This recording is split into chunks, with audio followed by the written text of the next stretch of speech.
como lo más fácil del curso, pero no se confíen, porque esto yo lo he combinado con lo que está en la materia anterior y he logrado sacar ejercicios más o menos difíciles. ¿Ya? Entonces, flotación. La fuerza de flotación depende de la fuerza de flotación o fuerza de empuje, ¿ya? Que se define como la fuerza que ejerce un fluido sobre un cuerpo, perdón, que está parcial o totalmente sumergido en él. Esto es importante. Parcial o totalmente sumergido. Eso es una frase que quiero que tengan presente. Y para analizar este fenómeno físico, consideremos una placa como la que se muestra en la figura 2.18, que tiene un espesor H, ¿ya? Y un área transversal A. Esta es el área transversal. Chuta. Esta es el área transversal. Y el espesor H es este de acá.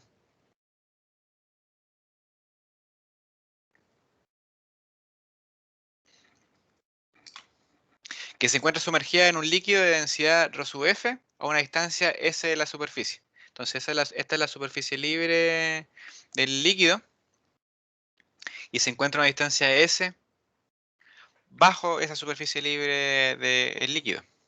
Entonces lo que ahora vamos a determinar son las distribuciones de presiones en la superficie superior e inferior de esa placa. En la superficie superior, la presión está dada por esta fórmula de acá.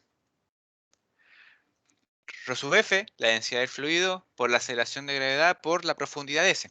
¿No es cierto? El peso de la columna de fluido que está sobre la superficie superior de la placa que está ahí. La presión en la superficie inferior es esta que está aquí, que es el mismo término que el de arriba, pero se le agrega a la profundidad esa profundidad H.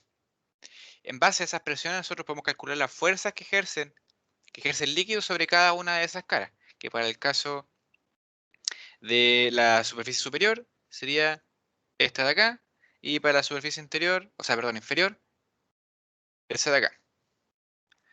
Luego, la fuerza de flotación o la fuerza de empuje surge de la diferencia de esas dos fuerzas. ¿Ya? Entonces, si nos vamos a la ecuación que aparece ahí en la pantalla, tenemos que la fuerza de flotación es la resta entre la fuerza inferior menos la fuerza superior. Reemplazamos por reemplazamos en esa ecuación estos dos términos de acá y nos queda que la fuerza de flotación está dada por esa ecuación de acá, donde ρ sub F es la densidad del fluido, G es la aceleración de la gravedad, H es el espesor de la placa y A es ¿cómo que se llama? El área de la sección transversal de la placa. Si se fijan, esto lo podemos reemplazar, como dice ahí mismo en la diapo, el volumen de este cuerpo es el área de la sección transversal por H. Ese es el volumen.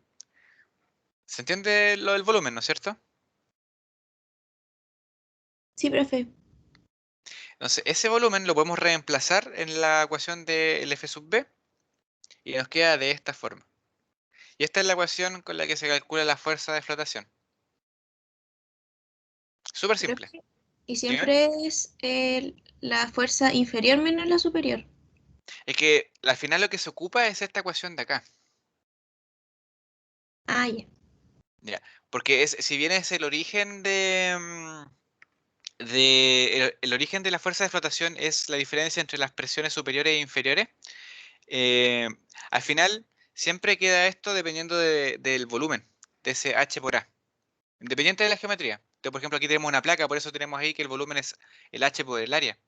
Pero podríamos tener, por ejemplo, una esfera, podríamos tener un cilindro, podríamos tener un cubo, lo que sea, y al final lo que cambia ahí es cómo se calcula el volumen. ¿Ya? Entonces aquí, como le decía a su compañera ahí, lo importante, lo que varía dependiendo de la geometría del elemento que esté sumergido, está todo concentrado en ese volumen B. Entonces si queremos calcular, por ejemplo, el volumen, como les decía, de un cilindro, em, la fuerza de flotación, por ejemplo, si tenemos un cilindro de radio R y altura H,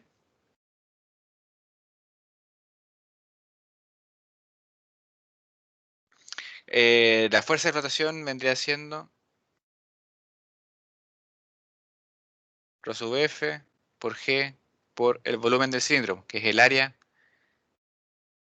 que es radio elevado a 2 por pi por h. Eso lo podemos cambiar por cualquier geometría. Puede ser una esfera, como les decía, lo que sea. Siempre lo que cambia con la geometría es ese volumen. El resto depende netamente de la densidad del fluido y de la aceleración de gravedad. ¿Alguna consulta con respecto a eso?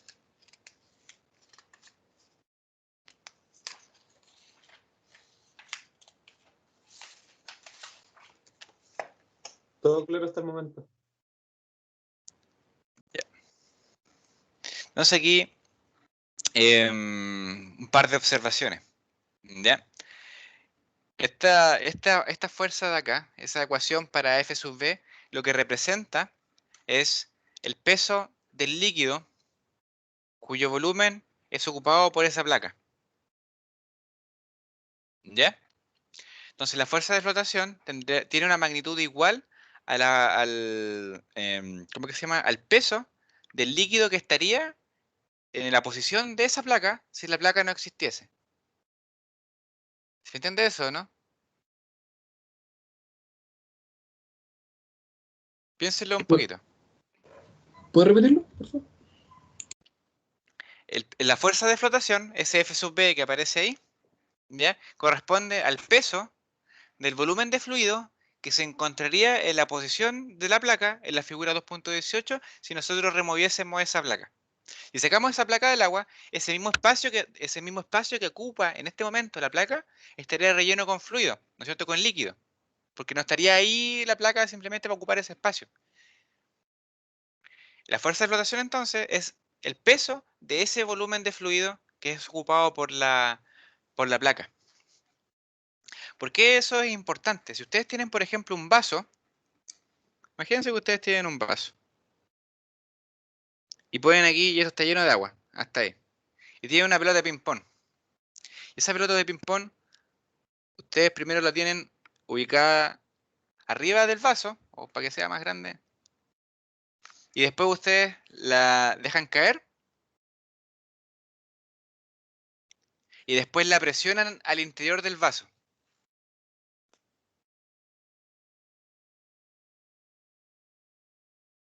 Ahí queda, ¿no es cierto? Ahora, ¿qué va a pasar con el nivel del agua? Sube. Empieza a subir, ¿no es cierto? Entonces sube, imaginemos que llega hasta ahí. Ahí existe un volumen desplazado, se llama eso, que vendría siendo todo esto. Todo ese volumen se mueve desde donde estaba, desde donde está ahora en la pelotita ping-pong hacia arriba. ¿Por qué? Porque ese espacio pasa a ser ocupado ahora por la pelotita de ping-pong. ¿Ya? Entonces, la magnitud de la fuerza de flotación va a ser igual al peso de de todo ese volumen de fluido desplazado. Todo eso que está en rojo. ¿Ya? ¿Por qué? Porque eso es lo que da origen a la fuerza de flotación al final. Ese desplazamiento de fluido hace que esa como perturbación del estado estacionario o del estado original del fluido da origen a esa fuerza. ¿Se entiende eso, no? Eso en un vaso de agua es fácil visualizarlo, porque uno puede ver claramente cómo el volumen de fluido se eleva producto de la presencia del pelotito de ping-pong. ¿Ya? Pero eso pasa en todos los casos. Por ejemplo, si ustedes, por ejemplo, hacen lo mismo en una piscina, ¿ya? Ustedes tienen una piscina aquí, y ese es el nivel original de agua, y ustedes ponen aquí una pelotita de ping-pong, la fuerza que va a actuar sobre, o sea, si los dos líquidos son el mismo, la fuerza que va a actuar sobre la pelotita de ping-pong es exactamente igual en los dos casos. ¿Ya? ¿Por qué? Porque el volumen de fluido desplazado por la pelotita en ambos casos es el mismo. Y lo que ocurre aquí es que el nivel de agua también se eleva en la piscina, pero ese cambio es tan, como ese volumen está distribuido en todo ¿cómo se llama? En todo el perfil de la piscina, ese cambio de altura H, que ese que está ahí, que vendría siendo el análogo a ese de ahí en el vaso, es imperceptible. Son milésimas de milímetro. ¿Ya? Que se mueve el nivel del agua, del líquido hacia arriba. Entonces, eso es otra forma de interpretar la fuerza de flotación. ¿Ya? ¿Se entiende más o menos la idea, o no? Sí, está claro. Eso tiene que ver con lo de. Dale nomás. Ahí nomás, señorita, ya le cedieron la palabra.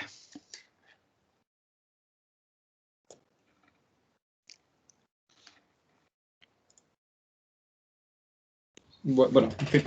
Tiene que ver cuando uno hunde, por ejemplo, una pelota, no sé, de básquet debajo de la piscina, o sea, debajo del ¿Sí? agua y trata como de salir a la cresta, básicamente, volando. Ah, ya. Eso lo vamos a ver en 2 diapositivas más. Ah, vale. ¿Qué pasa con eso? Está adelantándose ahí, caballero. ¿Alguna otra consulta con respecto a eso? Esto me interesa que lo tengan bien claro. ¿Ya? Yo tengo una pregunta.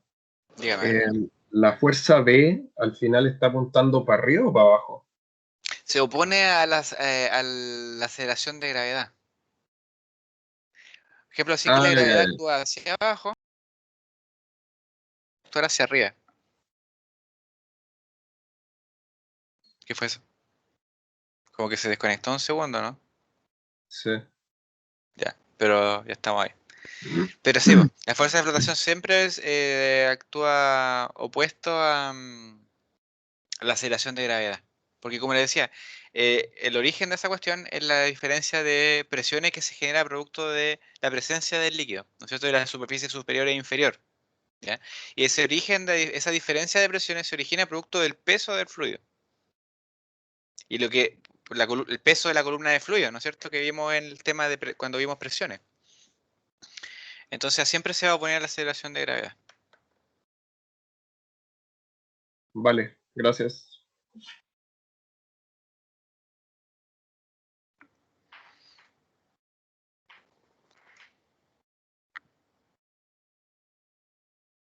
Y bueno, la otra observación que es importante que tengan claro es que la fuerza de flotación es independiente de la distancia del cuerpo a la superficie libre del fluido y a la densidad del cuerpo sólido.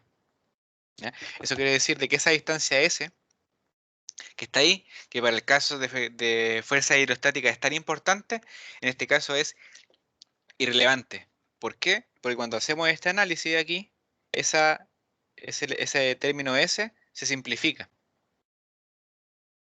¿Ya? También es independiente de la densidad del cuerpo, del sólido.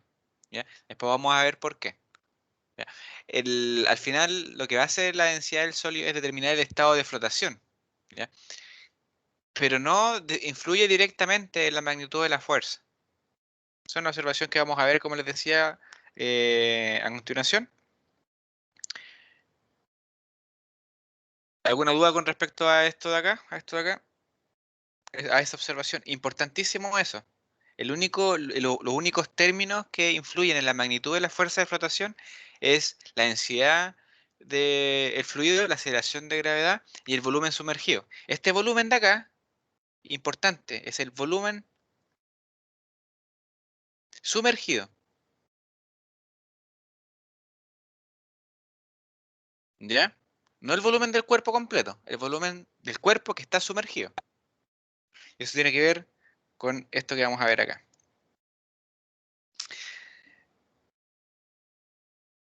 Para los cuerpos que flotan y que se encuentran en estado estático, ¿ya?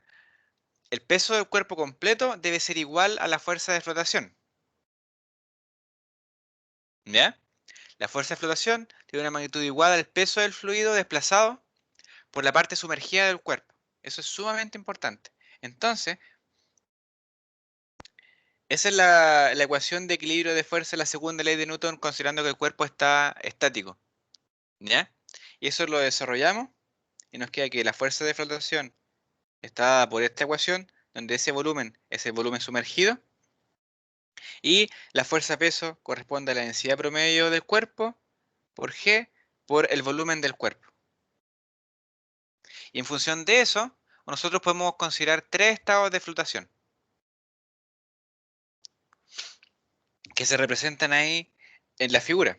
El primero es un cuerpo flotante. ¿Bien? En el caso del cuerpo flotante, se tiene que la densidad del fluido es mayor que la densidad del sólido o del cuerpo. ¿Ya? Y lo que pasa ahí es que si volvemos al caso de la pelotita de ping-pong,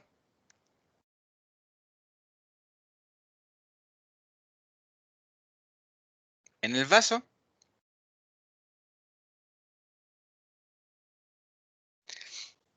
tenemos aquí dos fuerzas. La fuerza peso, lo voy a dibujar con otro color. La fuerza peso W, que es igual a el volumen por la densidad la densidad promedio de la pelotita. Con densidad promedio de la pelotita me refiero al promedio entre la densidad del plástico de la pelotita de ping-pong y el aire que está contenido adentro. ¿Ya? Después vamos a analizar eso. De hecho, lo vamos a analizar al tiro. ¿Ya? Y depende entonces de este volumen. Luego tenemos la fuerza de flotación hacia arriba, el F sub B, que depende de este volumen.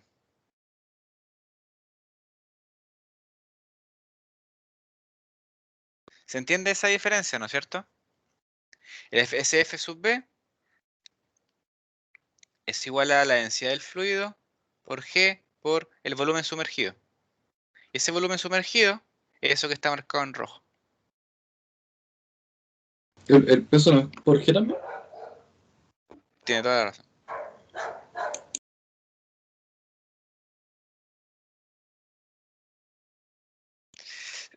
¿Se entiende eso, no? Es por eso que los barcos flotan, po. El tema de, analicemos un poco el tema de la densidad promedio. Esta densidad de aquí es la densidad promedio. Esa densidad promedio, imagínense que ustedes tienen una pelotita, que la pelotita de ping-pong no es de plástico, ¿ya? Sino que está hecha de acero, ¿ya? Al interior de la pelotita hay aire, ¿ya? Pero la carcasa, ¿no es cierto? La pelotita propiamente tal, em, está hecha de acero. ¿Va a flotar o no va a flotar? ¿Qué creen ustedes? Depende.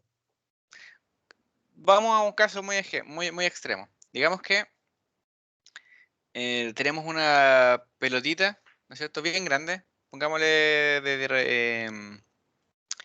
radio. ¿Cuánto será esta cosa? Para que flote. Pongámosle 20 centímetros. 0.2 metros. O sea, 0.1 metro.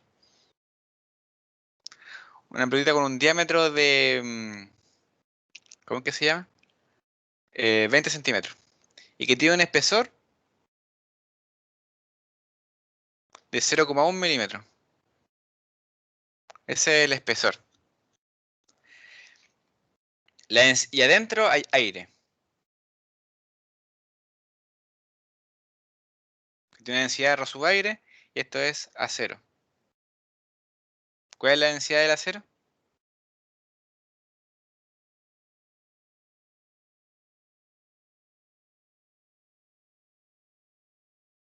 El acero claramente tiene una densidad mucho mayor a la del agua, casi 8 veces mayor a la del agua. Entonces, si uno pusiese una bolita sólida de acero en un vaso de agua o en un recipiente con agua, esa se hunde inmediatamente.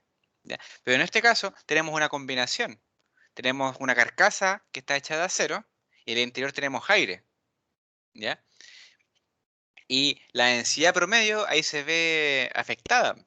No es solamente la densidad del acero la que tenemos que considerar, sino que también la densidad del aire, que por el contrario del acero es 1000 veces más chica que la densidad del agua. Entonces, en este caso, nosotros tenemos que considerar de forma apropiada la densidad promedio. Y la densidad promedio de la combinación aire-acero en base a las proporciones de material que hay en este caso, nos va a dar que es menor que la densidad del agua.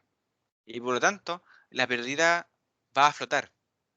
Es por eso que los barcos de acero, los barcos gigantes de acero flotan. Porque si bien su carcasa está hecha de acero, los compartimientos interiores no está hecho de acero sólido, no es un bloque macizo de acero, sino que hay compartimientos llenos de aire. No sé si ustedes vieron el Titanic, cuando explican la película, cuando ahí explican cómo se hundió esta cosa, este barco, lo que pasó ahí fue que se rompió el casco y agua empezó a rellenar esos compartimientos que tenían que estar llenos de aire. Como ya dejaban de estar llenos de aire y estaban llenos, empezaban a llenarse con agua, la densidad promedio empezaba a aumentar. Y cuando aumenta por sobre la densidad del agua, esta cuestión se hunde. ¿Se entiende eso, no? Entonces, en el caso del barco, analicemos un poco el caso del barco. Imaginémoslo primero, veamos primero el caso de un barco de madera, de un barco o de un trozo de madera. Tenemos aquí entonces el mar, y sobre el mar tenemos un trozo de madera.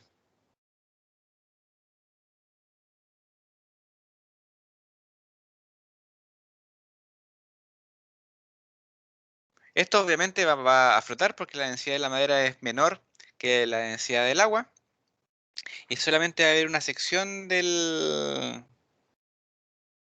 solamente va a haber una porción del bloque de madera que va a estar hundido, que va a ser eso.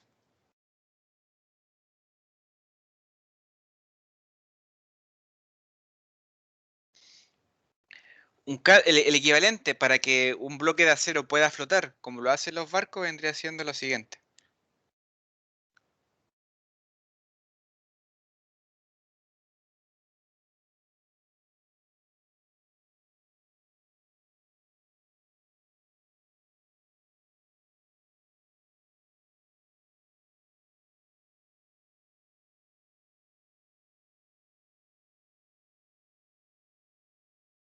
Entonces ahí todo lo que está chuta.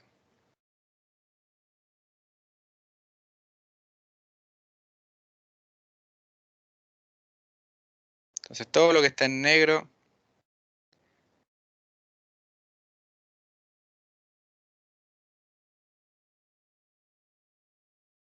es acero. Y todo este espacio de acá, que está bajo el nivel de la superficie libre de, el agua, es aire que también está sumergido, está bajo el nivel del mar. ¿Ya? Entonces esa es la forma la forma en que los barcos de acero flotan. Es como el equivalente. ¿Cierto? El primero vendría siendo como una balsa de madera y el segundo vendría siendo un equivalente de un barco de transporte o lo que sea, hecho de acero. ¿Alguna duda? ¿Se entiende esa diferencia, no es cierto? ¿Cómo es que pueden Sí. flotar los Profe, barcos de acero? ¿Sí? si es que tenemos dos barcos del mismo tamaño pero de diferente material, en este caso se hundiría más el barco de acero, ¿no es cierto? Depende. Depende. Perfectamente podría ser de que el barco de acero se hunda menos que ¿cómo que se llama? Que un barco de madera. Todo depende de la configuración geométrica. Por Pero ejemplo, si es el mismo barco, claro, si es el mismo, si es exactamente el mismo barco y usted cambia la densidad del material, ahí va cambiando las porciones en las que se van a hundir, po. Por ejemplo, si este material dejase de ser acero y pasase a ser hecho de un metal más pesado, por ejemplo, cobre o bronce, ¿ya? La densidad del bronce son 8000 y tanto, no me acuerdo bien en este momento, pero ahí lo que pasa es que esta cuestión efectivamente se hunde un poquito.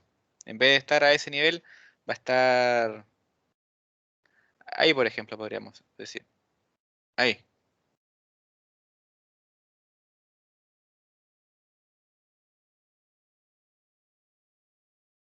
Así quedaría uno de cobre. Entonces el volumen de ahí sumergido que veréis ahí.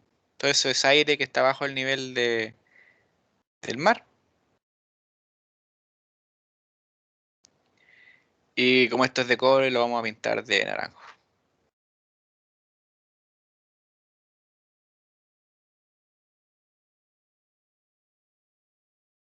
Si se fijan, la densidad promedio en ambos casos es exactamente la misma.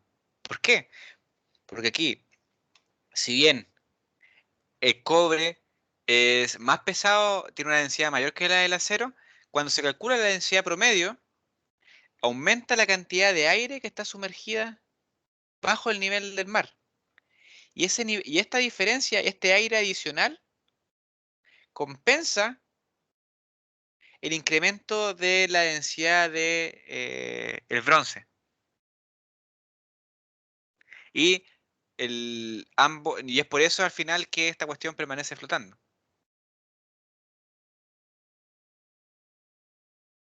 Entonces, si lo vemos desde el punto de vista del Titanic y de las cámaras esas de flotación que yo les comentaba, el barco originalmente lo vamos a dibujar una cosa así. Ese es el casco, este es el nivel del mar. Aquí voy a necesitar hacer una modificación. Espérenme un segundito.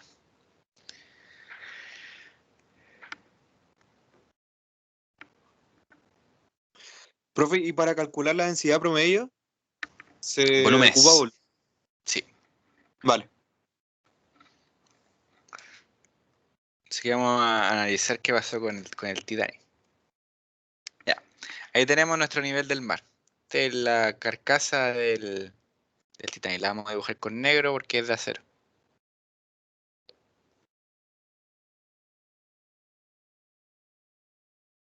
No, vamos a dibujarlo más arriba.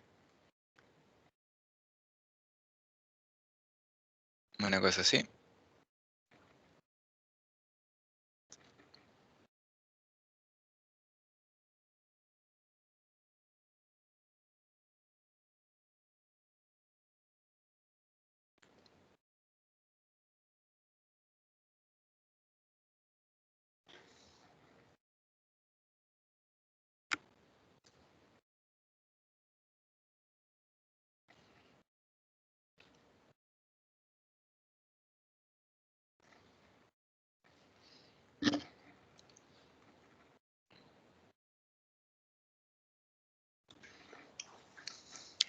Entonces todo esto de acá, vamos a dibujar una línea negra aquí.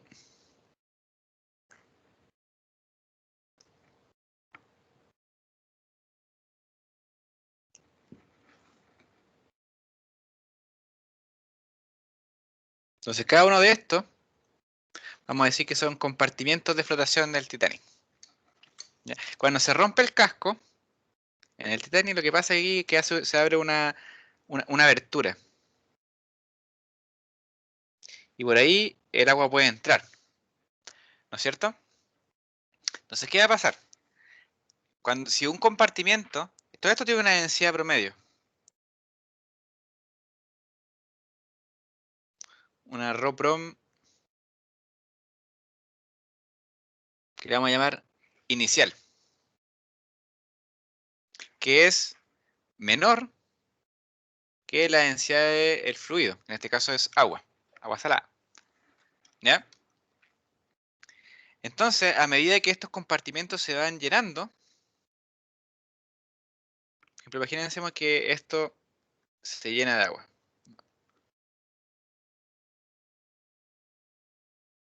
Y se llenan. Existe un límite, existe un número máximo de compartimentos que se pueden llenar sin que esta cuestión colapse, sin que se hunda.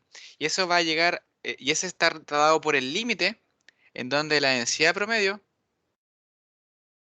es igual a la densidad del fluido. En ese punto ya es demasiado tarde. Y el barco ahí como que queda suspendido en el agua. ¿Ya? Entonces aquí, por ejemplo, digamos que se llenan 3 compartimentos, este es el límite máximo que pueda aguantar el barco sin que se hunda. Si se llena un cuarto compartimento, por ejemplo, bueno, esto todo es un ejemplo, ¿no es cierto? Si se llena un cuarto compartimento, esta cuestión se empieza a hundir de forma significativa. Entonces, todo esto es esta condición. Si ahora nosotros llenamos, por ejemplo, un compartimento más, se cumple esta condición. ¿Y qué va a pasar? A medida que gradualmente se van llenando los compartimentos, el barco empieza a bajar.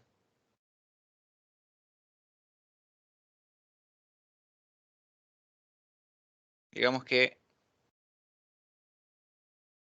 se desplaza el barco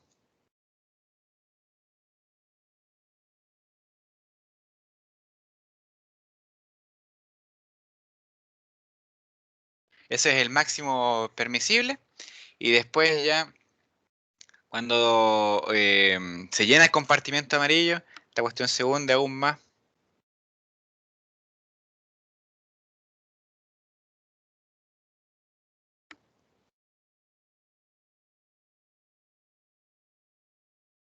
Y esto baja y se hunde definitivamente. Y ahí lo que va cambiando es la densidad promedio. Y cuando ya el barco está completamente lleno de agua, la densidad promedio va a ser mayor que la densidad del agua. ¿Por qué?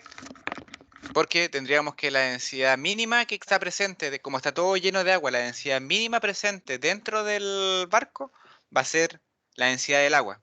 Y eso en combinación, cuando calculamos la densidad promedio con todo lo que es a cero, se cumple esa condición y la densidad promedio pasa a ser mayor que la densidad del agua y ahí ya esto se va al fondo. ¿Se entiende eso? Oye, José, entonces la densidad promedio sería de la densidad promedio del volumen que está Sumergido. sumergido, ¿no? Exactamente. Ah, ya, ok. Exactamente.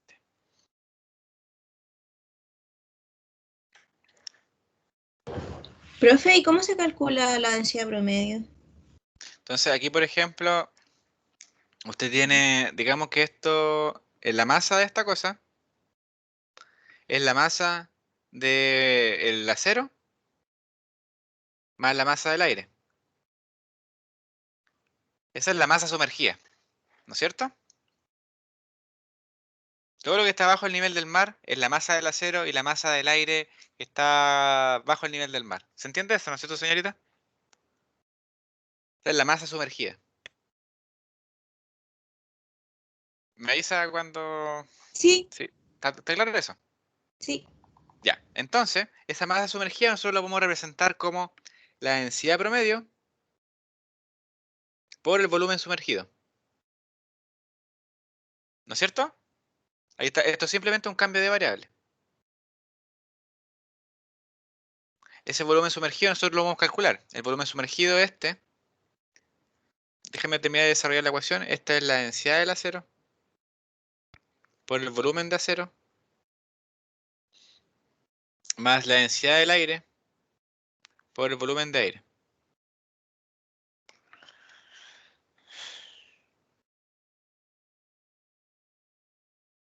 ¿Está claro ahí o no?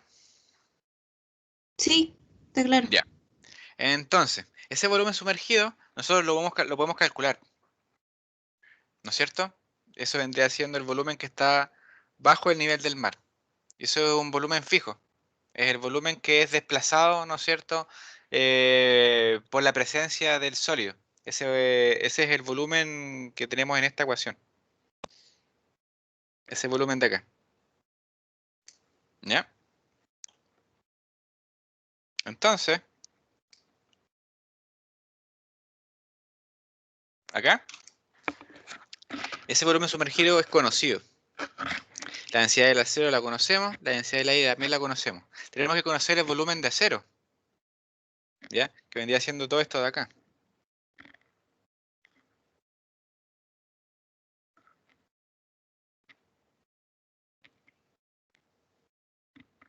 Ah, no, perdón.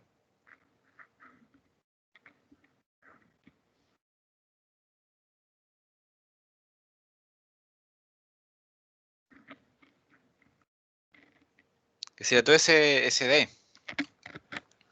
También tenemos que conocer el volumen de aire, que vendría siendo todo el volumen de aire que está bajo el nivel del mar, bajo esta línea. ¿No es cierto? Entonces ahí todo es conocido. Tanto las porciones tanto los volúmenes de acero sumergido como los volúmenes de aire sumergido. Entonces aquí, con esta ecuación usted puede despejarlo. Tiene que la densidad promedio es igual a la densidad del acero por el volumen de acero sumergido más la densidad del aire por el volumen de aire sumergido partido por el volumen sumergido. Y ese volumen sumergido es igual al volumen de acero sumergido más el volumen de aire sumergido. ¿Se entiende eso, no? Eso lo podemos representar rápidamente con una figurita. Haciendo ese vendría siendo el nivel del mar.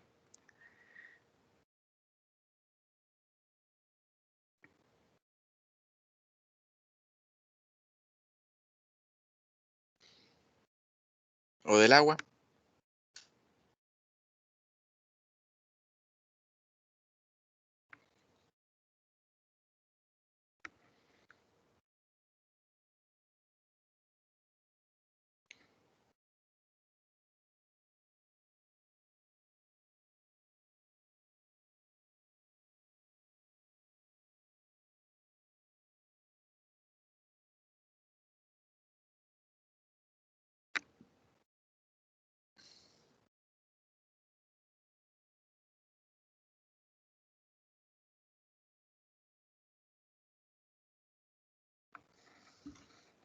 Entonces, ese es el volumen de acero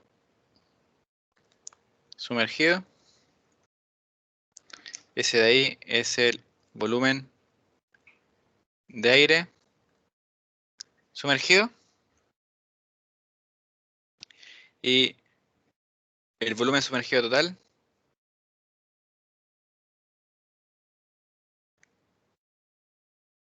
es igual al volumen de acero sumergido más el volumen de aire sumergido.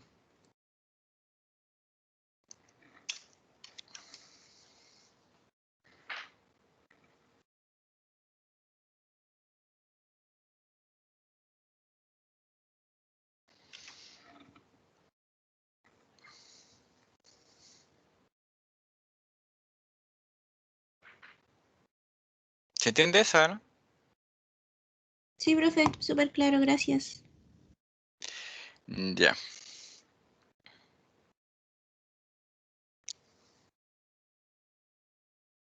Entonces, eso es básicamente lo que aparece ahí en la diapo. Si la densidad del cuerpo, la densidad promedio del cuerpo, es igual a la densidad del fluido, el cuerpo queda suspendido en el fluido. Queda ahí, sin que suba o sin que baje. Simplemente queda ahí suspendido porque no existe una fuerza resultante que lo impulse o, o lo haga hundirse. ¿Ya?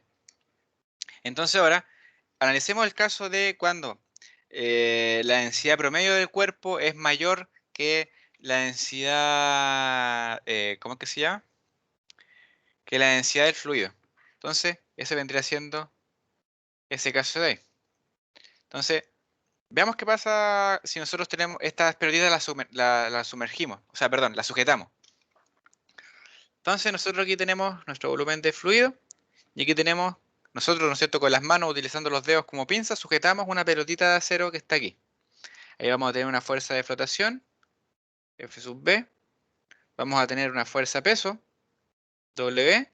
Y aparte de eso, los dedos ejercen una fuerza que permite que la pelotita quede ahí sujeta sin que se mueva para ninguna dirección.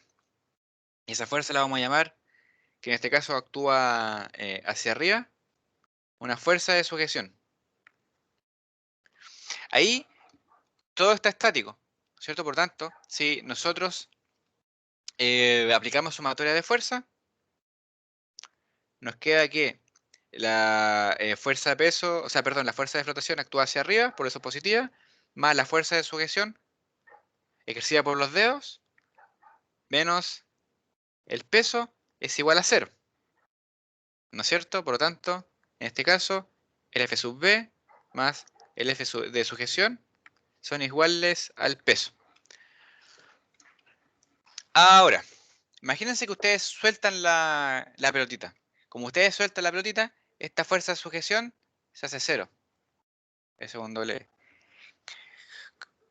Esta fuerza de flotación F sub B permanece exactamente igual y el peso permanece exactamente igual. Y lo único que pasa es que esa fuerza de sujeción se hace 0. ¿Qué va a pasar con la bolita? Se va a quedar quieta. ¿Se va a quedar quieta, segura? Imagínenselo. Esto es algo que usted puede hacer en cualquier momento. Tiene una pelotita de acero en un vaso. Sale Usted a la está flote. sujetando. Sale a flote, ¿seguro? Analicemos un poco esta ecuación. Este es el caso de la fuerza de sujeción. Esa fuerza de sujeción actúa hacia arriba. ¿Ya? Yo creo que lo tenga claro. Actúa hacia arriba. ¿Cómo va a ser entonces la fuerza de flotación F sub B comparado con W? ¿Más grande o más chica?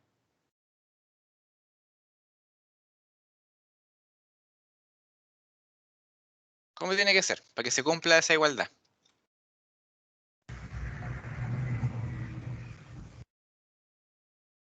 El F sub B tiene que ser menor, exactamente, tiene que ser menor que el peso. De tal forma de que sea necesaria esa fuerza de sujeción adicional que ustedes ejercen con sus dedos para que esta cosa permanezca en esa posición. Ahora, si esta fuerza de sujeción se hace 0, si ustedes sueltan la bolita, lo que va a pasar es que el peso va a ser, las dos fuerzas van a permanecer, la fuerza peso y la fuerza de flotación van a permanecer exactamente iguales. Pero al desaparecer esa fuerza de flotación, lo que va a pasar es que va a aparecer una aceleración. Porque la sumatoria de fuerzas no deja de ser 0, sino que es igual a la masa por la aceleración. Como esta fuerza de sujeción desaparece y esta fuerza peso es mucho más, es más grande que la fuerza de flotación, esta cosa se va a hundir. ¿Ya? Se va a hundir y va a volver a un estado estático solamente cuando llega al fondo del recipiente. ¿Por qué? Porque en el fondo del recipiente aparece una nueva fuerza de sujeción que reemplaza la fuerza de sujeción que nosotros habíamos aplicado previamente con los dedos y que es la reacción entre el fondo del recipiente y la bolita de acero. Por lo tanto, para que permanezca estático un cuerpo cuya densidad es mayor que la densidad del fluido, se requiere un elemento adicional. Ese elemento adicional lo podemos proveer nosotros mediante un elemento de sujeción o lo provee el fondo del recipiente. Y si nosotros eliminamos la posibilidad de que exista una fuerza de sujeción, si es que nosotros, por ejemplo, tiramos la bolita directamente al mar, lo que va a pasar es que la bolita se va a hundir hasta llegar a el fondo del recipiente. ¿Por qué? Porque en ese fondo del recipiente aparece esta reacción que sujeta la pelotita y evita que siga, ¿cómo que se llama? Que siga cayendo. ¿Se entiende esa idea?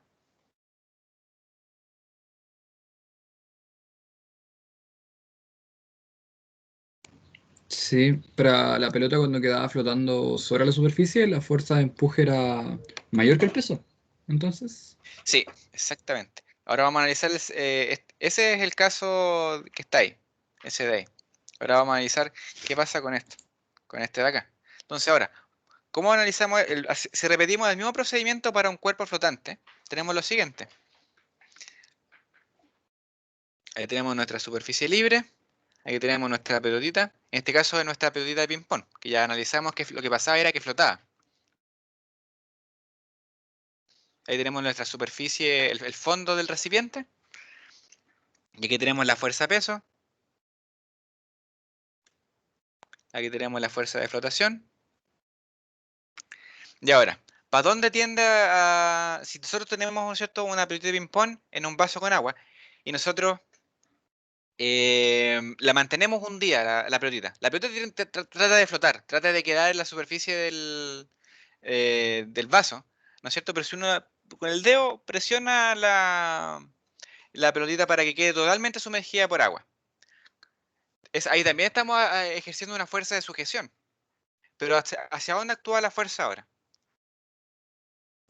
Hacia abajo. Hacia abajo, ¿cierto? Ahora nuestra fuerza de sujeción actúa hacia abajo. Y si aplicamos la segunda ley de Newton, tenemos que la sumatoria de fuerza es igual a la fuerza peso menos el peso menos la fuerza de sujeción. Nótese que la diferencia entre estos dos casos es la dirección de la fuerza de sujeción. Ahora nosotros tenemos que mantener aplicar una fuerza hacia abajo para que la pelotita quede sumergida. En el caso anterior, cuando teníamos la pelotita de acero, teníamos que sujetarla para evitar que se cayera. ¿Ya? Entonces, ahora, exactamente igual que para el caso anterior, nosotros eliminamos esa fuerza de sujeción. Eso desaparece. En este caso, tenemos que la fuerza de flotación es mayor que el peso. ¿Qué va a pasar entonces?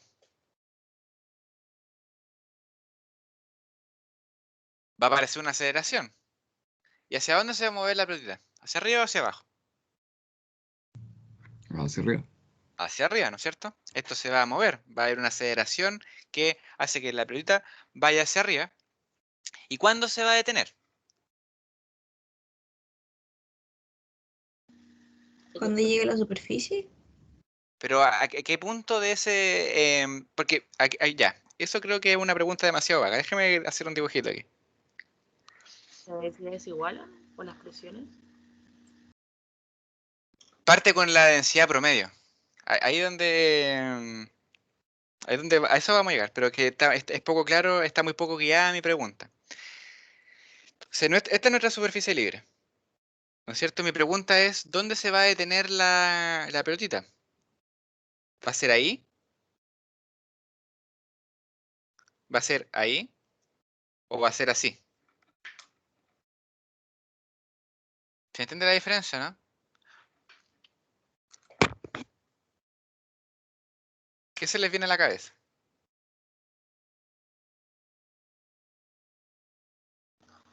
Como que le En la- está saliendo agua de adentro. No, esto bueno, eso es tema del dibujo, discúlpeme, ven aquí. Vendría siendo una cosa así. Cuando llegue como a un estado de equilibrio, dependiendo como de las densidades que tenga. Exactamente.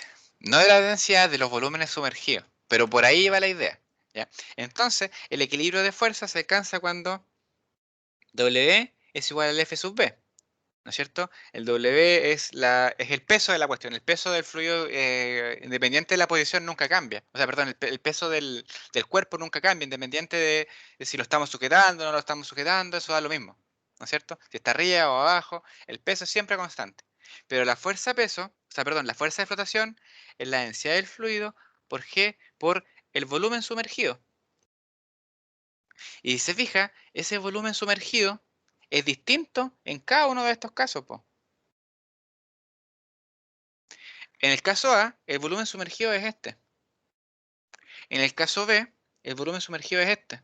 Y en el caso C, el volumen sumergido es solamente eso. Entonces, la pelotita va a flotar y se va a quedar estática en un punto en el que el volumen sumergido sea tal que equilibre la fuerza peso. ¿Se entiende eso, no? Sí, profe. Entonces, eso Profe, tiene que ver... ¿Sí? pero o sea, como que en la práctica primero tiene que como sobrepasar ese punto y después al caer se queda en ese punto. ¿A eso se refiere? ¿Sí? Claro, lo que pasa ahí es justamente como usted dice, es que ahí existe una aceleración. Cuando nosotros, por eso, claro, lo que dice su compañero es que si nosotros, por ejemplo, sujetamos una pelota bajo el agua y la soltamos, la pelota sale disparada hacia arriba, como que salta un poquito sobre el nivel de la piscina, ¿no es cierto? O del mar, y después queda reposada queda reposada ahí, ¿no es cierto?, flotando. A eso se refiere, ¿no es cierto? Sí, sí. Claro, eso pasa porque existe una aceleración, ¿ya? Como el equilibrio de fuerzas que analizamos acá se rompe. Chuta, ¿qué pasa con mi labio aquí? Que no raya. Ahí sí. Como el equilibrio de fuerzas aquí se rompe, aparece una aceleración. Y en la aceleración es un proceso más dinámico, ¿ya? Y cuando tenemos un sistema dinámico, lo que pasa ahí es que empiezan a entrar en juego las inercias. La pelotita, cuando uno la suelta, se mueve hacia arriba y cuando llega a la superficie libre, tiende a mantener su estado de movimiento, tiene una inercia, ¿ya? Y esa inercia hace que siga moviéndose y como que salte por sobre el nivel del agua. Y después se deposita cuando esa aceleración desaparece definitivamente. ¿Le calza o no la respuesta, estimado? Completamente, profesor. Excelente. Ya, ¿alguien más quería preguntarle algo, me parece?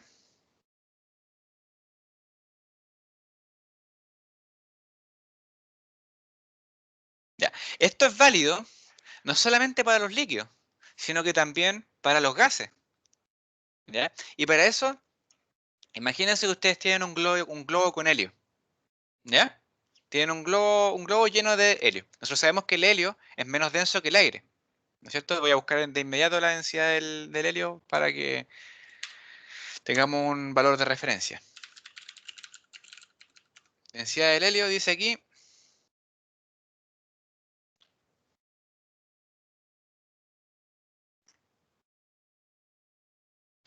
A ver, densidad, condiciones atmosféricas. 0.178. Entonces son condiciones atmosféricas, ¿no? Propiedades físicas, densidad. Yo asumo que sí. Wikipedia nunca me ha fallado. Así que vamos a decir que la densidad del helio es igual a 0.1785 kilogramos por metros cúbicos. La densidad del aire a nivel del mar y a condiciones atmosféricas normales, 20 grados Celsius, más o menos presión atmosférica estándar, es de 1.2 kilogramos por metro cúbico. ¿No es cierto? La densidad del aire, entonces,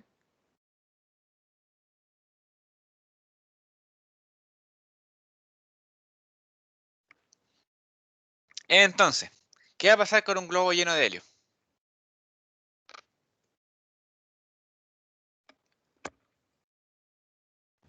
Eso salen volando, por lo general. Salen volando, ¿no es cierto? Flota en el aire. Flota en el aire. ¿Ya?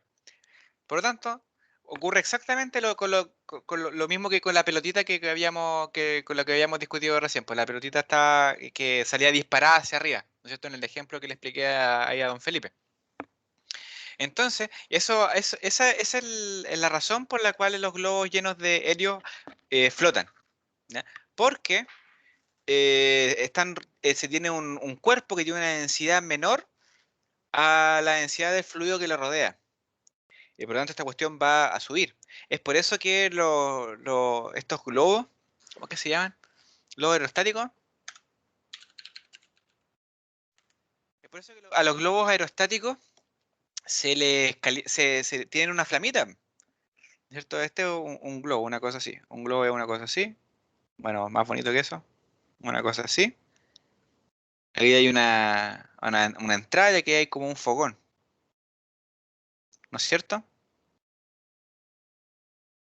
Hay un fogón y ahí está la canasta. Y esto aquí hay una llamita. ¿No es cierto? Lo que hace esa llamita es calentar el aire que está arriba. Según la ley de los gases ideales, si nosotros calentamos una porción de aire, ¿qué va a pasar con su densidad?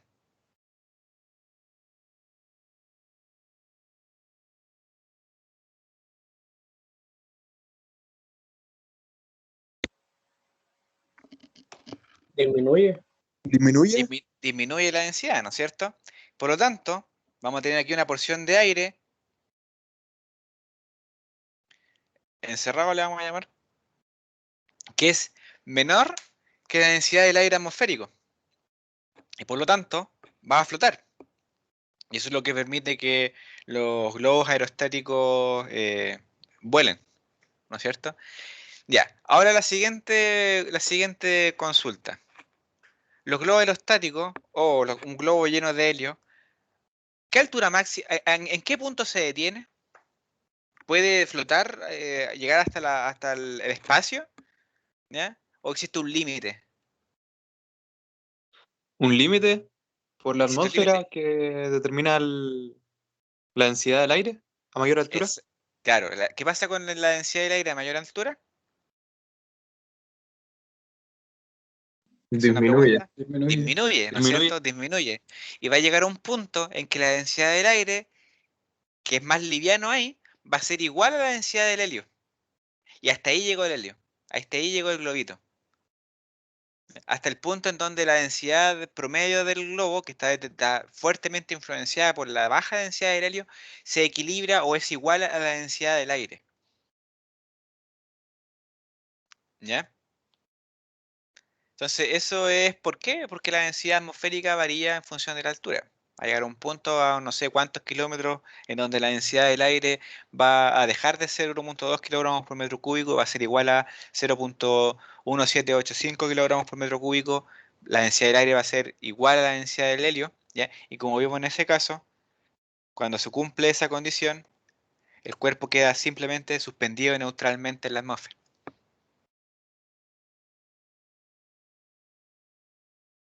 ¿Alguna consulta con respecto a eso?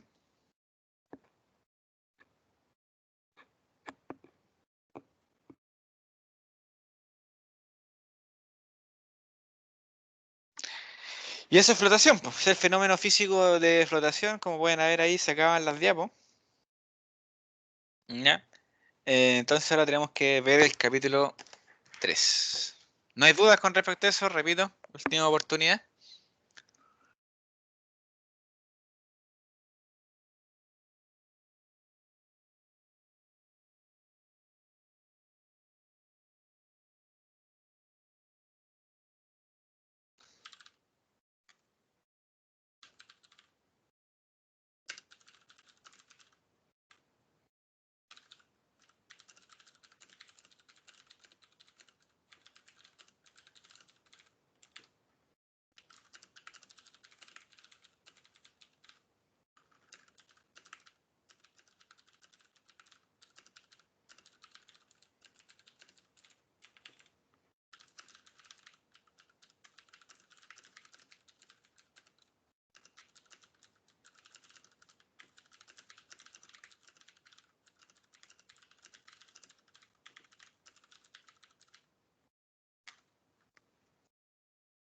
Ya. Entonces ahora lo que vamos a hacer, bueno, lo que viene ahora, para que se haga una idea, déjenme mostrárselos.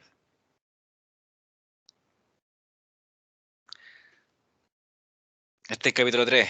Como van a ver aquí, son puras ecuaciones diferenciales. Puras ecuaciones diferenciales. Porque se cargue eso. Entonces lo que vamos a hacer es vamos a tomarnos un break de unos 15 minutitos. A las 11:50 retomamos. Ya para que puedan descansar un poco. Vale, profe, nos vemos. Nos vemos.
¿Aló?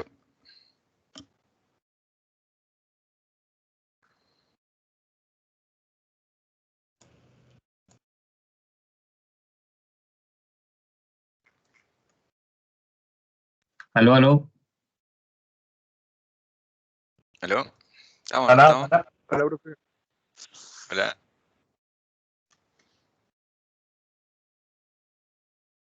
Dime un segundito que me hablan aquí.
Ya.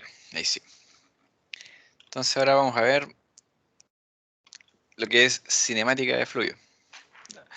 Este capítulo es una lata gigante, así que téngame paciencia. ¿Ya? La cinemática de fluido es la forma en que se explican cómo escurren los fluidos y cómo se describe ese movimiento. ¿Ya? Por ejemplo, tiene que ver algo parecido a las ecuaciones de itinerario que se ven en IFU. ¿Ya? Las ecuaciones para la posición, para la velocidad, para la aceleración. ¿Ya? Eso es cinemática al fin y al cabo. Lo primero que vamos a ver es que existen dos formas de describir el movimiento de un fluido. ¿Ya? Esto es, como les digo, es muy enredado, así que no me lo voy a decir de memoria, sino que lo voy a ir leyendo aquí en las diapos y vamos a ir analizando. En la descripción lagrangiana se usan las leyes de Newton para describir el movimiento de las partículas de fluido. ¿Ya?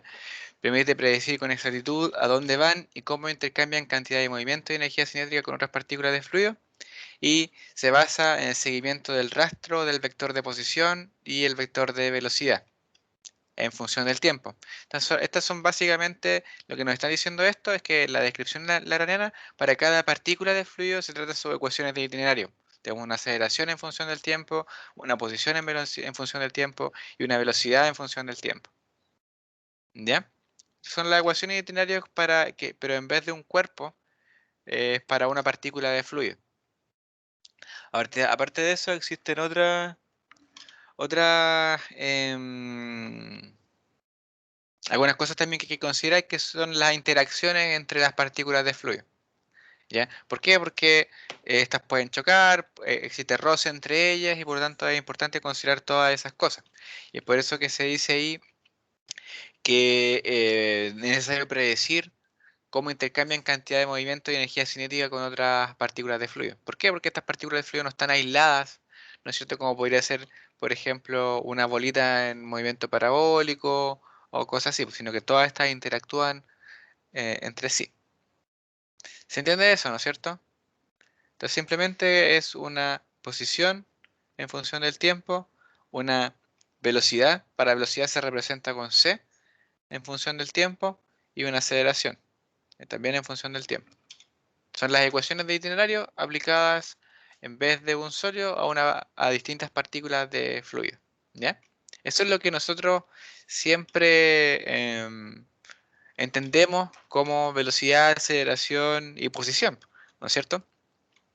Pero existe otra forma de representar eso, que es la descripción euleriana. ¿Alguna duda con respecto a eso?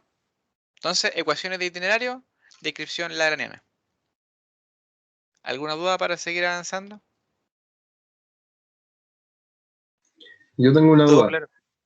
Dígame, a ver. Teniendo una de esas ecuaciones, se pueden sacar las otras, ¿cierto? Claro, están todas relacionadas. Ah, ya. Claro, o sea, la posición es nuestro punto base, la variación de la posición es la velocidad y la variación de la velocidad es la aceleración. Después vamos a aplicar, de hecho, eso para relacionar estas dos formas de descripción que estamos viendo. Entonces, esa es la descripción lagrangiana. Quiero que asocien eso. La descripción lagrangiana, ecuaciones de itinerario. ¿Ya? La siguiente es la descripción euleriana. ¿Ya? En esta descripción, como dice ahí, se define un volumen finito llamado volumen de control, a través del cual un fluido puede ingresar y salir. En lugar de seguir la posición y la velocidad de cada partícula de fluido, es decir, en vez de trazar ecuaciones de itinerario, se definen variables de cuerpo dentro del volumen de control. Estas variables pueden ser de carácter escalar o vectorial y se definen en función del espacio, en las tres dimensiones, x, y, z, y del tiempo. Un ejemplo de campo escalar es el campo de presiones, ¿ya? Y un ejemplo de campo vectorial es el campo de velocidades. Básicamente, en vez de trazar todo en función del tiempo, trazamos todo en función de la posición y vamos a después ver un ejemplo de cómo se relacionan esas dos situaciones. ¿Ya? La diferencia entre un campo escalar y un campo vectorial es que el campo vectorial se puede desarrollar en coordenadas cartesianas. Tenemos que la presión, por ejemplo, se puede definir como un número y ese número puede variar en función de la posición y del tiempo, ¿ya? Pero la velocidad tiene componentes. Cada velocidad, o sea, la velocidad tiene componentes de las tres direcciones y cada una de esas componentes pueden variar en función de la posición y en función del tiempo, ¿ya? En este caso, tenemos que las componentes de la velocidad c son u, v y w y que responden a las componentes de la velocidad c en los ejes x y z.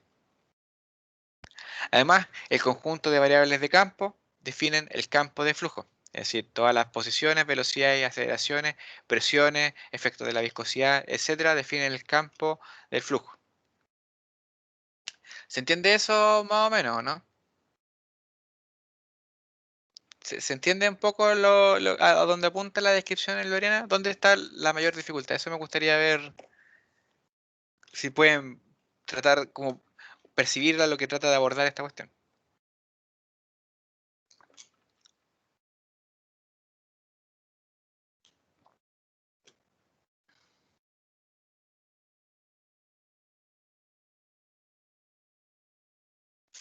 Un poco enredado, pero se va entendiendo a poquito. Ya, entonces ahora vamos a analizar un ejemplo que donde voy a tratar de explicarles un poco la diferencia entre estas dos ideas. ¿Ya? Entonces imagínense que ustedes van por una carretera, ¿ya? Y ustedes van manejando. Los que tienen licencia, ¿no es cierto?, pueden manejar.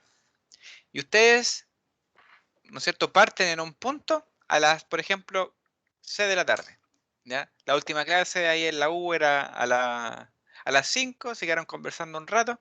Y ustedes se van después de una hora de sacar la vuelta para la casita.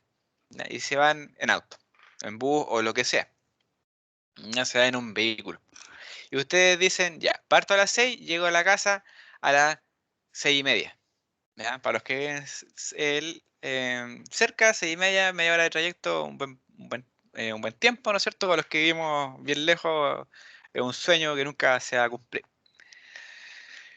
Entonces, si ustedes se fijan y ustedes van registrando la velocidad que va midiendo el velocímetro, a medida que ustedes se mueven, van a tener una velocidad en función del tiempo, ¿no es cierto? Además, ustedes saben en cada instante de tiempo dónde están. Entonces, la posición en función del tiempo también es conocida y por lo tanto ustedes pueden saber su posición y su aceleración y su velocidad. Tienen todas las ecuaciones de itinerario. Esa información la conocen, ¿ya? Y ustedes van dentro del auto, ¿ya? Y ustedes pueden registrar toda esa información. Ustedes pueden ir describiendo, ¿no es cierto?, esas ecuaciones de itinerario que yo les hablaba al principio. La persona que está en el auto de al lado, ¿ya? O en el bus del lado puede hacer exactamente lo mismo. Y todas las personas pueden, ¿no es cierto?, con su, ¿no es cierto?, todas las personas que están viajando en la carretera en ese momento pueden registrar su posición, su velocidad y su aceleración, todas ellas en función del tiempo, ¿ya? Y ahora, para una persona esa no es mucha pega, ¿ya? Registrar cómo es que se va moviendo el vehículo no es muy complicado. Pero imagínense ustedes que son de vialidad, ¿ya? Y tienen que trazar la posición, velocidad y aceleración de todos los autos que están en la carretera. Ahí cambia la cosa, es mucho más complejo, ¿ya? Entonces lo que se hace ahí es adoptar una descripción euleriana, es más conveniente. ¿Por qué? Porque todos los autos que están como más o menos en la misma ubicación, ¿ya? Se van comportando de forma similar, independiente de sus individualidades. Como que al final, si ustedes pasan por un punto en la carretera, el auto que está atrás, que cuando pasa por ese mismo punto, tiene más o menos la misma velocidad, ¿no es cierto? Eso se trata de representar en este dibujo. Por ejemplo, si ustedes están, vamos a tener dos personas, la persona 1 y la persona 2. Cuando la persona 1 se ubica en el primer carril, este es el primer carril, este es el segundo carril y este es el tercer carril, y se ubica en esta posición, en este punto X, se mueve a 80 km por hora. ¿Ya? Después, cuando se mueve desde esa posición hasta esta posición de acá, su velocidad ha disminuido de 80 a 48 kilómetros por hora. Existe un delta de velocidades. ¿Ya? La persona 2, cuando se ubica en esta misma posición, también se mueve a 80 kilómetros por hora. Y después cuando se mueve a esta otra posición, realiza exactamente el mismo cambio de velocidades. Hagamos que por ahí hay un cambio, un letrero que indica cambio de velocidades. Entonces, todos los autos, todos los vehículos se ven obligados a cambiar su velocidad en función de esa señalética.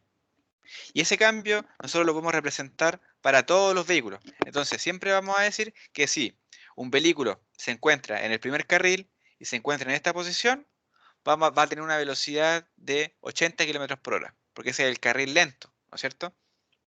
Y que producto del cambio en el límite de velocidad, al moverse hacia acá, disminuye su velocidad a 48, ¿cómo que se llama? A 48 kilómetros por hora. Ahora, si ustedes se ubican en el segundo carril, siempre que se encuentren en esta posición, ustedes van a estar viajando a 90 kilómetros por hora. Y después, producto de esta señalética, van a bajar su velocidad hasta 54. Y ahí en el carril, en el tercer carril ocurre exactamente lo mismo. Como el carril más rápido, ustedes se mueven a 100 kilómetros por hora y después, como ven la señalética, baja la velocidad hacia el nuevo límite máximo, que es 60 kilómetros por hora. ¿Ya? Entonces, en vez de verlo como como autos individuales, lo vemos en función de la posición. Pues.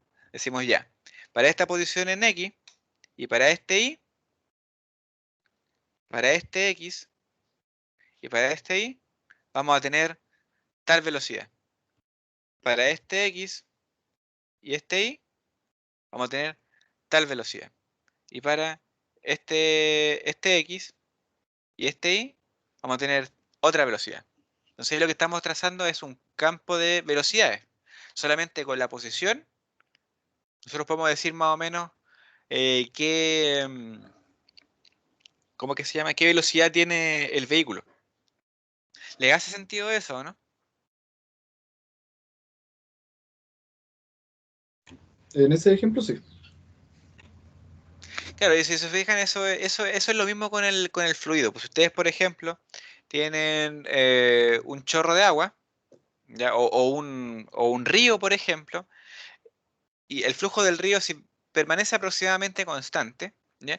Y si ustedes miden la velocidad de la corriente en algunos puntos, esa velocidad permanece aproximadamente constante. Y si ustedes cambian de posición, van a ver un cambio en la velocidad, ¿ya?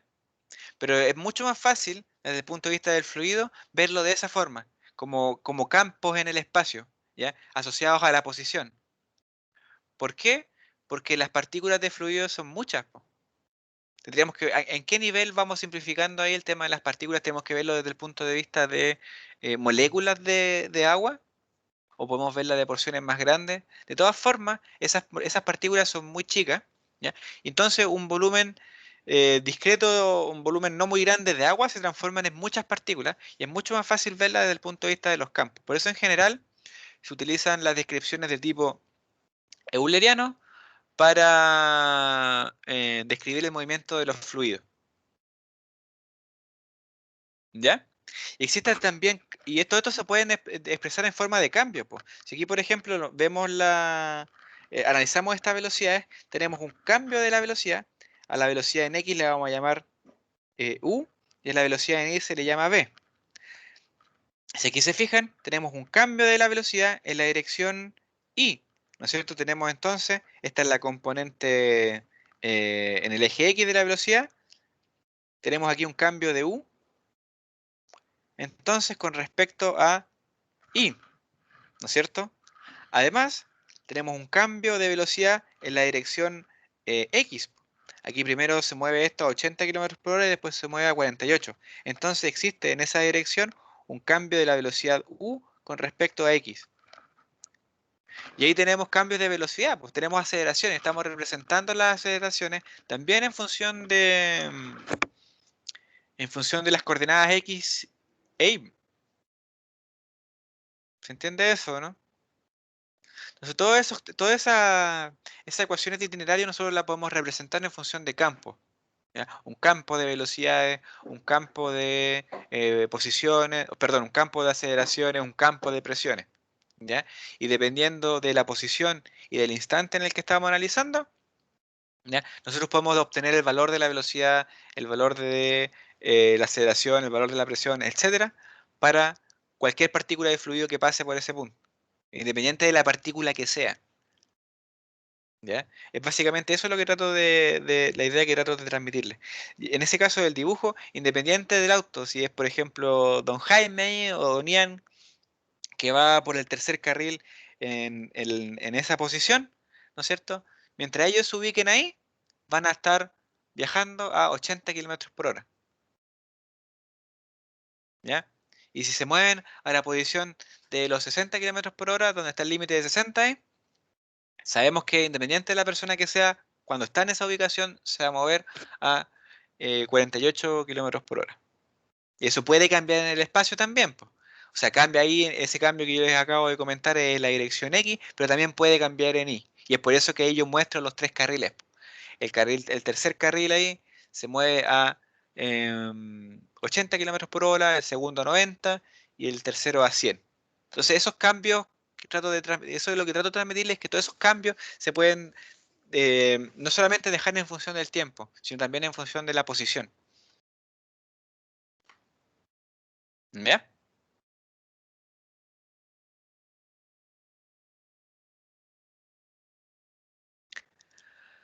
¿Se te queda más o menos claro o puedo usar otro ejemplo? ¿Qué dice el público? Está más o menos Se claro. entendió. Pero para el caso de los fluidos, por ejemplo, ¿cómo sabríamos, no sé, en qué caso sabríamos que no sé, en tal punto tiene esta velocidad y en tal punto tiene esta otra, dependiendo de la posición? Eso lo que se hace ahí es plantear condiciones de borde. ¿Ya? Nosotros a partir de condiciones iniciales podemos ir trazando es lo mismo que con las ecuaciones de itinerario. Nosotros para saber la posición de alguna cuestión tenemos que tener una velocidad inicial, una posición inicial y una aceleración inicial, ¿cierto? Y a partir de esos datos iniciales nosotros podemos ir trazando todo lo que va después. Y eso es básicamente lo que contiene un campo. Eso se ve en EDO, me parece, ND, sistema, ¿cómo que se llama? Problemas con condiciones de borde, si no me Claro. equivoco. Entonces, más o menos la misma idea.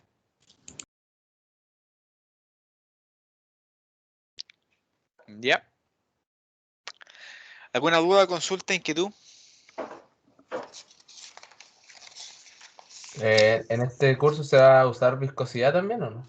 Sí, pues eso todo entra. Bueno, la viscosidad, como habíamos discutido la otra vez, era el responsable del escurrimiento del fluido, del movimiento del fluido, de los fluidos, perdón. Y todo eso se aborda en la segunda parte del curso, desde el capítulo 5 en adelante. ¿Ya? Ahí todo va a girar en torno a la viscosidad.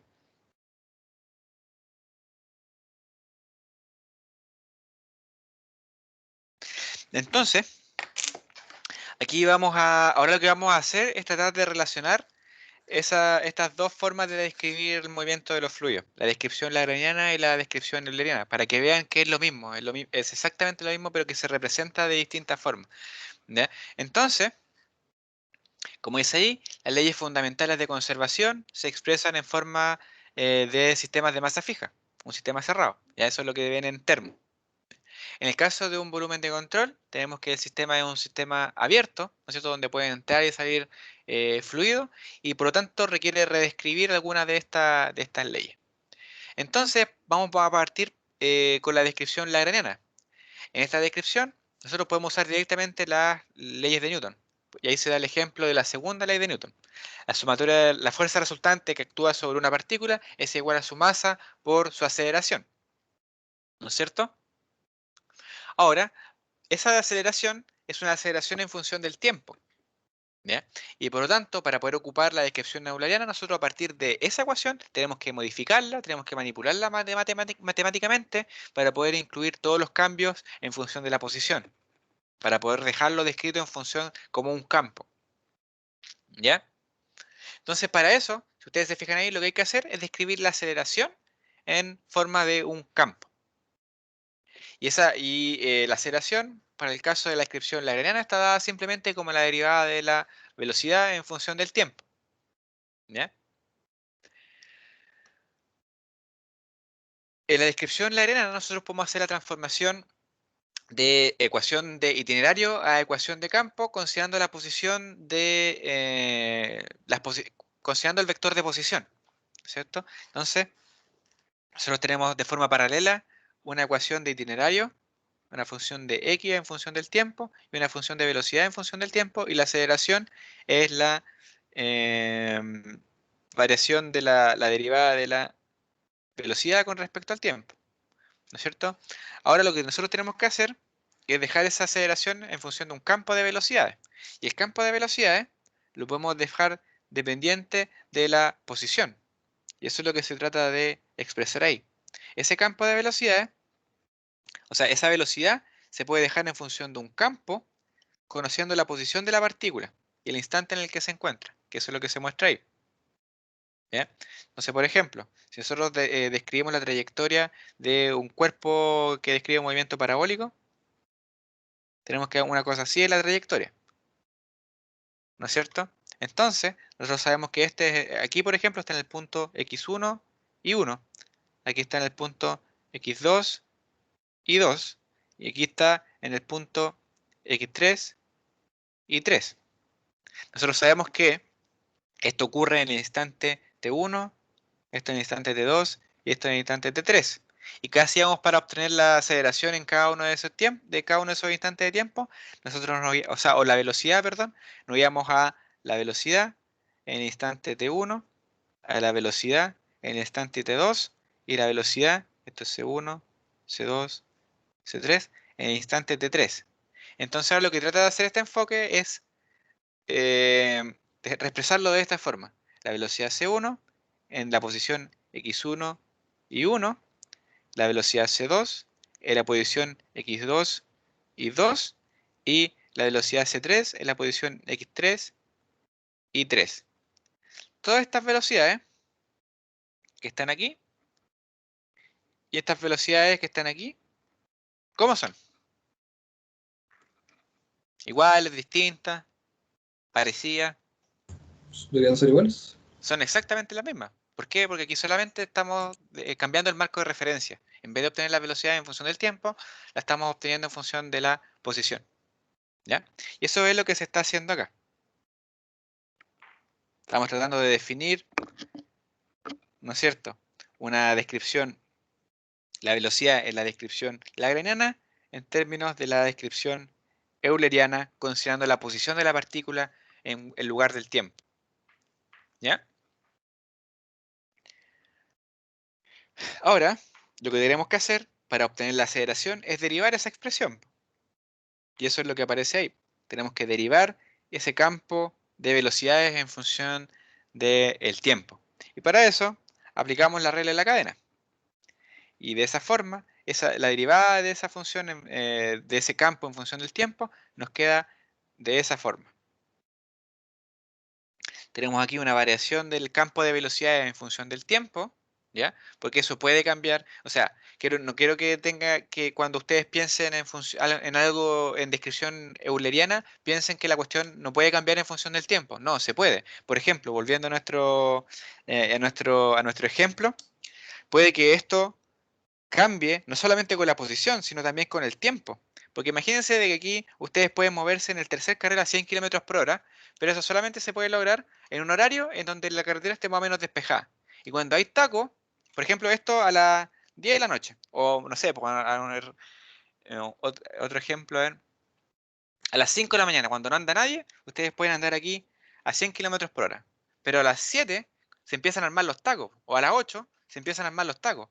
Entonces, en esa misma posición, el límite de velocidad a la que ustedes van a poder viajar en esa posición no va a ser nada a 100, va a ser, por ejemplo, 80 km/h. Entonces ahí tenemos exactamente la misma posición, pero existe un cambio de la velocidad producto de la hora, del instante, del tiempo. ¿Ya? Entonces por eso es que se dice que los campos dependen tanto de la posición como del tiempo.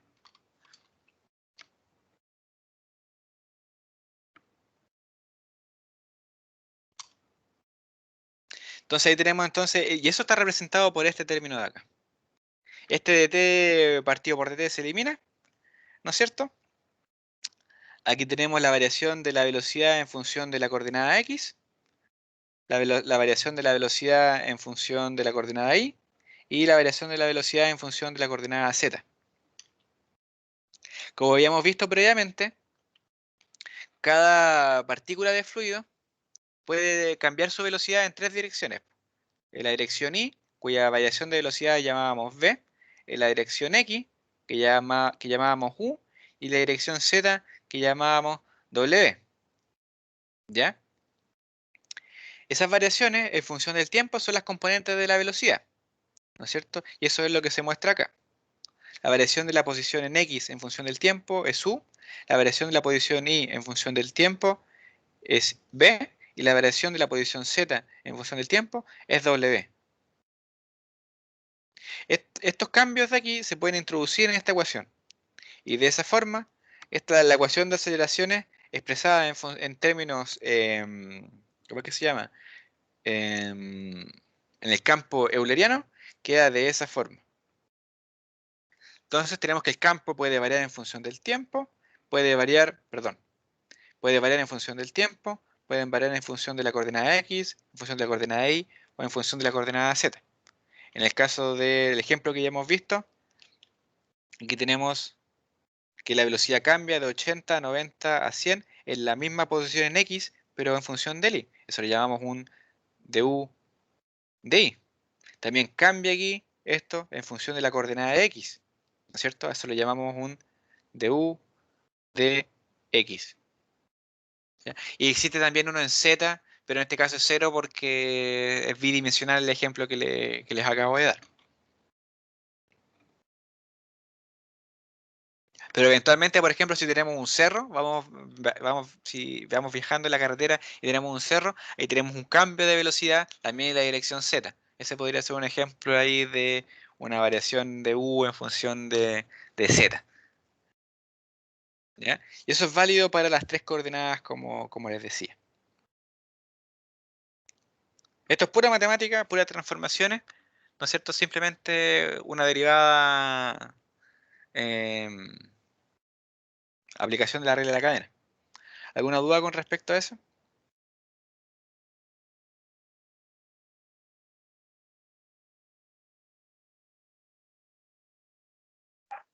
Hasta el momento nada. Ya, excelente.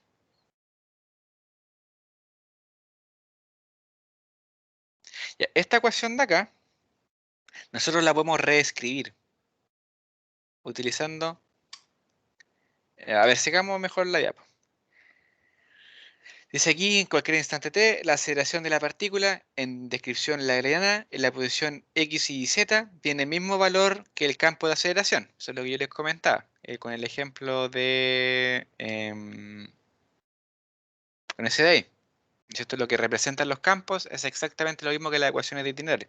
Eso es básicamente.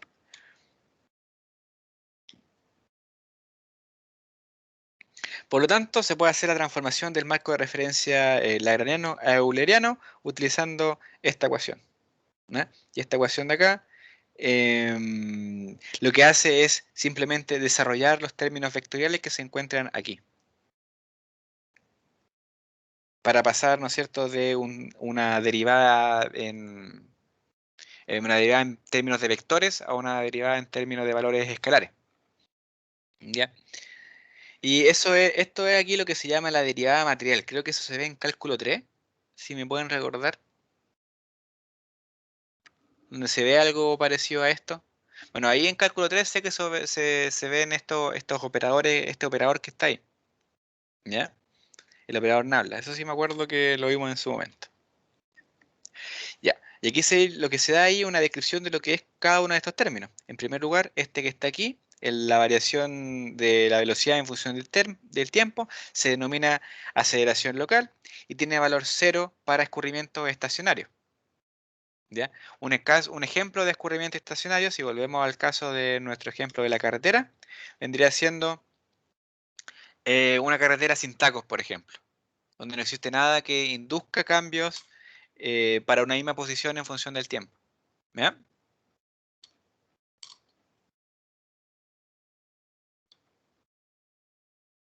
El segundo término, este de aquí, se llama aceleración convectiva y puede tener un valor distinto de 0 para escurrimientos estacionarios. Eso es lo que al final lo que representa son los cambios en función de la posición. Esto representa acá los cambios en función del tiempo. ¿Ya? El operador Nabla, ¿no es cierto?, es un operador gradiente que simplemente indica para cada componente de nuestro vector variaciones en las 3 coordenadas del espacio. ¿No es cierto? Y eso es lo que se representa en lo que está aquí. Luego, si aplicamos eso para nuestra velocidad, que tiene componentes en U, perdón, que tiene componentes U, B y W, nos queda eso de esta forma. Tenemos la variación de U con respecto a X, con respecto a Y y con respecto a Z. Después tenemos la variación de B con respecto a X, B con respecto a Y y B con respecto a Z. Y finalmente una variación de W con respecto a X y Z. Simplemente representa los cambios de las componentes de la velocidad en las 3 coordenadas del espacio. ¿Ya? Este tensor se puede separar en 2 términos utilizando el tensor simétrico. Esto de acá simplemente es una operación matemática. Estas dos cosas son exactamente iguales a lo que vimos recién, a esto que está acá, pero se separa de esta forma porque estos términos de acá representan fenómenos físicos distintos, que los vamos a analizar después. ¿Ya? Si se fijan, esto que está acá y esto que está acá es exactamente lo mismo, pero escritos de otra forma. Y les repito, eso se hace porque estos términos representan fenómenos físicos distintos. ¿Ya? Finalmente, si desarrollamos, si multiplicamos esta matriz de acá por el vector de velocidad, que vendría siendo, entonces si lo escribimos como matriz, vendría siendo una cosa así, multiplicado por U, B y W, nos queda todo de esta forma, donde aquí tenemos los componentes de la variación de la velocidad en función del tiempo, ese término que está aquí, ese de ahí para cada una de las coordenadas del espacio, y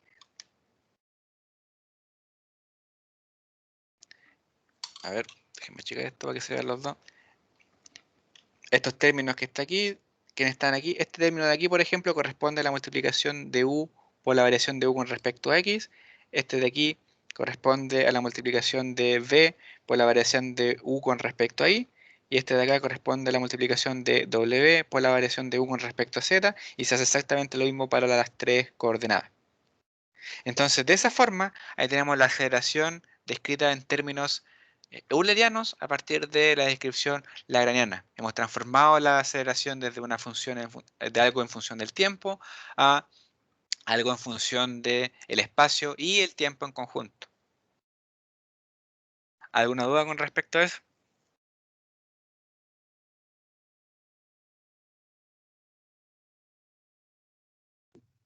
Nada. Ya. Entonces, con el permiso ahí de Caballero que lo entendió todo, yo creo que estamos por hoy día, porque ha sido bastante densa la clase, si es que me preguntan a mí, mi opinión. ¿No es cierto? ¿O avanzamos? ¿Qué dice el público? No, yo, aquí no. Estamos hasta aquí, ¿no es cierto? Sí, De aquí nomás. Ya, hay hasta que aquí nomás. procesar primero. Ya, pues entonces, nos vemos de vuelta ¿Profe? al receso. Dígame. Lo último, esto se aplica en partículas, ¿no es cierto? O sea, la descripción lagrangiana se aplica a partículas, las ecuaciones de itinerario, ¿ya? Pero cuando uno define un campo de velocidades, es independiente de la partícula. Esa es la gracia que tiene. En vez de tener que definir ecuaciones para millones de partículas que podría tener un fluido, la definimos simplemente en función de un campo. Le decimos ya, cuando el fluido se encuentra en esta posición, tenemos tal velocidad, tal aceleración, tal presión. Cuando cambia de posición y se ubica en este otro punto, tenemos otras condiciones. ¿Ya? Vale, ¿y cómo van a hacer los ejercicios de esta materia? Esto es teórico nomás. Ah, ya vale.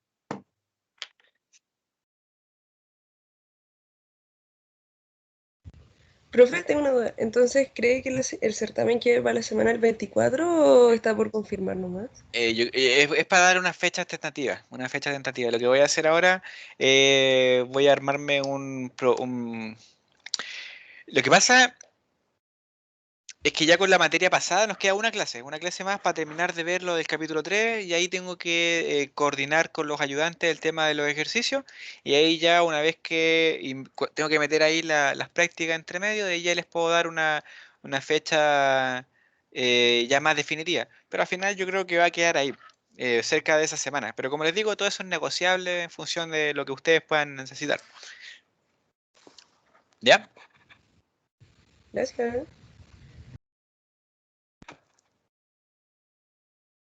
Todo es conversable en este curso.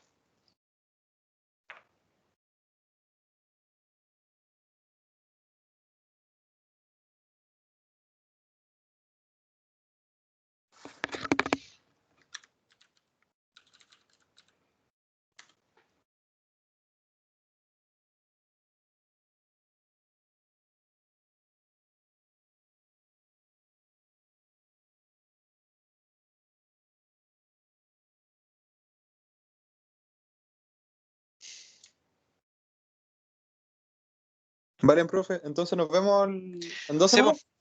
Nos vemos en unas semanitas, que disfruten su semana de receso, chiquillos. Vale, está igual. Chau, chau.